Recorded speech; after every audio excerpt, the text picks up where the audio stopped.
জিবরিলের মতো ফেরেশতা মাটিতে চিত হয়ে পড়বে আর চিৎকার দিবে আর বলবে রব্বি সাল্লিম সাল্লিম, রব আমাকে বাঁচান। ওই দিন আপনি উম্মতি বলে চিৎকার দিবেন।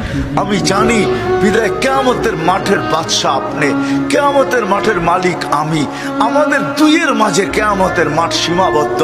সালতো তা শাফি তুসাফা, ওই দিন আপনি চাবেন আমি দিতে থাকবো, আপনি সুপারিশ করবেন আমি মঞ্জুর করব।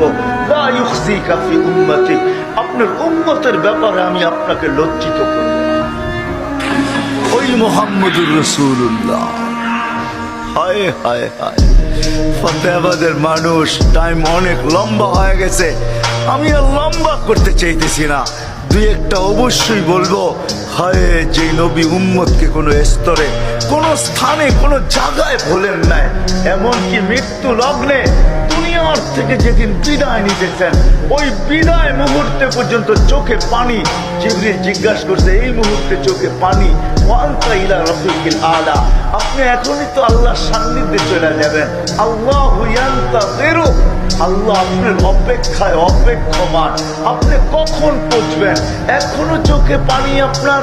তো বলছে ফামান লিবাদি উম্মতি, জিবরিল আমার জন্য চোখে পানি না, হাসানের জন্য না, হোসাইনের জন্য না, আলীর জন্য না, ফাতেমার জন্য না, আমার নয়টা ফ্যামিলির জন্য না।